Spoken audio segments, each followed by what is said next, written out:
নমস্কার, কেমন আছেন সবাই? আশা করি ভালো আছেন।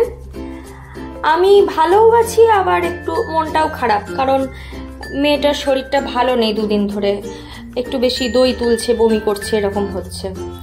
যাই হোক, স্নান টান সেরে ঠাকুরকে ধূপ দেখাচ্ছি। সকালে উঠেই আমি কি করি, স্নানটা সেরে নিই আর বেটুকেও স্নানটা করিয়ে দিই, কারণ ওকে আর বেশি বেলা অবধি রেখে স্নান টান পরে করিয়ে খুব ঝামেলা হয়, ঘুমিয়ে পড়ে মাঝখানে।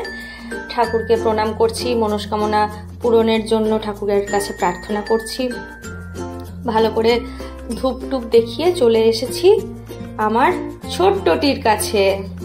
সে হাত পা ছুটছে, আর ওর না খুব সর্দি লেগেছে, একটু নাকে ওই জন্য ড্রপ দিয়ে দিচ্ছি, নেজাল ড্রপ দিয়ে দিচ্ছি। নিতে চায় না, কিন্তু তাও দিতে তো হবেই।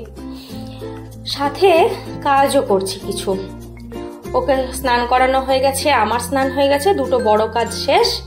এবার একটু ওকে আদর করে নিয়ে ওরই জামা কাপড়গুলো ভাঁজ করছি। সাথে আমার বেটুর সাথে গল্পও চলছে। ও বলছে কথা, আমিও বলছি, কিন্তু সেই তোমার ভাষা বোঝার আশা দিয়েছি জলাঞ্জলি। এখন তো ওর ভাষা আমি বুঝতে পারছি না। ও বলতে চাইছে অনেক কিছু, এখন আওয়াজ করে, কিন্তু আমি বুঝতে পারছি না। একবার মাঝখানে কোলে নিলাম, কাশ ছিল খুব, তার জন্য ঠান্ডা লাগিয়েছে তো, যার জন্য একটু একটু করে কাশে। চলছে জামা কাপড় ভাঁজ করার কাজ। আপনারা একটু আমাকে সাজেস্ট করবেন যে কি রকম ভিডিও আপনারা দেখতে চান, নইলে আমি তো নতুন এই প্ল্যাটফর্মে, আমি অত ভালো বুঝতে পারছি না। আপনারা যদি বলেন তাহলে খুব ভালো হয়, আমি সেই ভিডিওগুলো করব। হয়ে গেছে, চলে এসেছি আবার ওকে একটু ঘুম পাড়িয়ে দিতে, কারণ অনেক ভোর থেকে ওঠে। ঘুমিয়েও পড়েছে, একটু গান শুনে কবিতা শুনলেও ঘুমিয়ে পড়ে।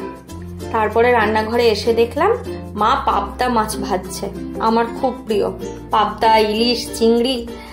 পাবদা ভাজছে আর চলছে পাশে আরেকটা কড়াইতে পেঁয়াজ ভাজার কাজ। নিশ্চয়ই স্পেশাল কিছু বানাবে। চলুন, আজকের ভিডিও এই পর্যন্তই।